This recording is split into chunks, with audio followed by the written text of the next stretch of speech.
Hey ladies and gentlemen, welcome back to the channel. As always, it is Nick here, back with your daily crypto news and analysis, and today we're going to be talking about Hedera and Hbar'S. So sit back, relax, and before we fully jump on into this video, I do just want to ask guys to please leave a like on this video. It does help the channel grow immensely, and of course I always do greatly appreciate it. And if you do find any of the information in this video valuable, useful, or interesting in any sort of way possible, definitely hit that subscribe button and turn notifications on to never miss a future update. Now with that being said, let's talk about, of course, Bitcoin a little bit. I don't want to spend too much time on it, but we are up about 10%. We are seeing some nice price action movement throughout the board on some altcoins, like for example Luna up about 26%, XRP up about 6.31%. Now with HBAR, we have been kind of lagging behind the entire market. I mean, we're not up like a crazy amount, only 3.15%. As you guys do see, that number kind of fluctuating a little bit here and there. In terms of the price chart, we still have a long way to go until we are back into my major demand zone at about like 35 to 38 cents. RSI, not too strong here, and of course volume is lackluster. So I'm not gonna get, I'm not getting like too bullish right now on HBAR, but I will say this on the macro view, yes, I'm still bullish. But this is what I'm actually watching for right now. I don't really care about the USD pair for a lot of my altcoin holdings. I'm more so watching the Bitcoin pairs, and as you guys do see here, as the USD pair is kind of, increasing in value, we do see the Bitcoin price chart here for these altcoins looking pretty rough. We're seeing, diminished volume. We're seeing, the RSI looking pretty weak here, and the price is going down, or I should say, the strength towards Bitcoin is actually going down. Now, why is this? It's simply because Bitcoin is increasing a lot more in value, as well as a lot of, popularity, or I shouldn't say popularity, but the more of the spotlight is on Bitcoin currently, as it is starting to break out, which is totally fine. It's expected. We kind of want Bitcoin to go on this, major run, but of course the levels on Bitcoin that we need to hit are like 46K to 48K until we do target about like 53 to 56K. So a little bit more, time to really kind of watch this market. But overall, I'm watching, currently the major indices in the dollar, as I have said, throughout the last, couple days. But I am watching Bitcoin here closely in order for us to kind of break over resistance. That's what I'm watching for right now. But today I do want to talk to you guys about tokenization. In general, this is coming from Ernst & Young. It's actually a pretty huge, company. They're more of like a professional services company, but this is actually pretty large. I mean, they have 300,000 plus employees. They have over 700 offices, and they are in 150 plus countries around the world. But they are talking about tokenization of pretty much everything, as you guys do see here. They're showing you guys the benefits of, tokenization. They are also showing you what can be tokenized. We're seeing, CBDCs, aka just payment options, intangible assets like, copyrights and trademarks, and then of course physical and financial objects or products in general, like for example, real estate, equities, commodities, all this kind of stuff. This is pretty much the tokenization of everything in terms of even automobiles and stuff. I'm actually very excited to watch a lot of this actually be tokenized. I mean, more so you guys do see even, medical devices and stuff like that as well. I mean, things are getting, very interesting within this area. But again, when we are talking about tokenization, who's going to be, the main driver of success here? It's going to be those, assets that are very green, they're sustainable, they're extremely efficient. I think that a lot of the focus point right now is on Ethereum, but I think that that's going to, change very, very soon. So, although I am, I love the tokenization, market. I'm just waiting for the day that we see a lot more, focus shifted onto other DLTs that could facilitate the same exact, sort of mechanisms of, Ethereum, but just in a way better way and more efficient way as well. Now, of course, a lot of this is focused on stablecoins as well. I think that when we are talking about stablecoin adoption and stablecoin issuance, DLTs are going to be at the forefront for this. But I definitely think that we still need regulations in place until this does happen, which of course things are moving rapidly within that area, and we are also seeing a lot of institutional grade clients moving in onto this market, as I have been saying, for the last couple of days as well. In fact, we've seen Goldman Sachs is now offering clients access to the Ethereum fund. Now, I thought this was actually pretty interesting. But we do see, the bank is introducing crypto-curious clients to Galaxy's institutional Ethereum fund, SEC documents show. This is actually interesting to me because, one, not only are we seeing a lot of, spotlight on Bitcoin and also even Ethereum, but now we are seeing these major, companies moving in on, Ethereum and Bitcoin, which I find interesting, especially considering the fact that we know that, at the end of the day, Bitcoin and Ethereum are just not that great, of assets. But I will say this, although everyone is kind of waiting for, the day that, Hedera, for an example, is outscaling, Ethereum and Bitcoin, which basically we already see that. But we just want the retail and main individuals within crypto to actually kind of see this and acknowledge it. But in the meantime, it doesn't mean that we have to say, hey, well, I can't wait for the day that Bitcoin and Ethereum just no longer exist or this or that, because first off, Bitcoin and Ethereum will always be here. The idea of that, kind of being the idea on like Ethereum and Bitcoin kind of disappearing or, just basically, going to zero is just illogical. But I will say this, we can hope for the best in terms of Bitcoin and Ethereum, and actually, I would say watch for them to actually succeed because it does bring the entire market with it, including Hedera. And don't get me wrong, I do believe that the day that Hedera does kind of take over this market and its true value does get, recognized, I think that those days are coming very, very soon. But also, we know that we are outscaling these major assets in general as well. I mean, here's the average daily transaction count. We're at over 3 million. This goes back to February 28th, by the way. And you guys can really kind of see the comparisons of even Ethereum, Bitcoin, and even Litecoin.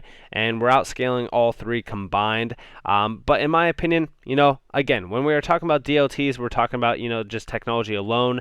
Hedera's absolutely killing the game in terms of becoming the third generation crypto technology. I know a lot of individuals are kind of focused on other assets as well, like XDC and stuff like that, because, again, a lot of these major, networks consider themselves the next generation of crypto technology, but, there's not a lot of proof behind it. And of course, we do see here, when you engage in the creation of game-changing application, you need to wisely pick your underlying tech stack. We are clearly betting on the winning horse, and this comes from Sale Finance.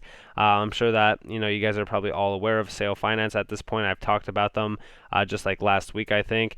And we do see, Bitcoin Genesis to Hedera Hashgraph, and you guys do see the transactions per second here, with Hedera, having 100,000 plus transactions per second. We know during, trial basis that they hit 500,000 plus transactions per second.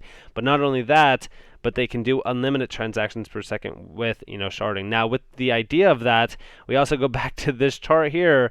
And, if we do hit those major numbers, if we do see, a lot of that come to fruition, there's really nothing stopping us to become, the next generation of crypto technology and outscale pretty much everything within this market as well. Now, with all of this in mind, with, sustainability, being the focus point here, we also see here how renewable crypto mining can help to bring crypto into the mainstream.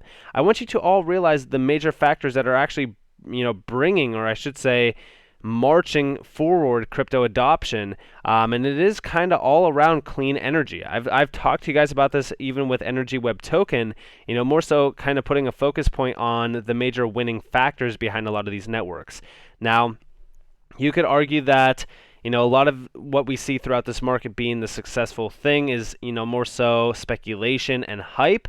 But I will say this, once regulations are in place, once we do see this, space kind of march forward into a utility-driven market, that's when we do see the major selling points behind these networks become the next big thing, which is, of course, sustainability, efficiencies in terms of, energy usage in general, but also speed, scalability. A lot of this is just the idea on, how you could achieve the trilemma of the blockchain technology, which is, of course, speed, scalability, and sustainability. So all of that in hand, Hedera is already killing all three of those. And if we are talking about mainstream adoption for crypto moving forward, I definitely do think that regulations are going to bring in a lot more institutional and enterprise grade money, but they are also going to be focusing on crypto technology that is, of course, all three of those, which, in my opinion, there's just a clear cut and dry winner, and that is Hedera. And we also see our Treasury to launch financial education initiative around crypto investments. Again, they are also seeing the idea that crypto is now kind of going mainstream.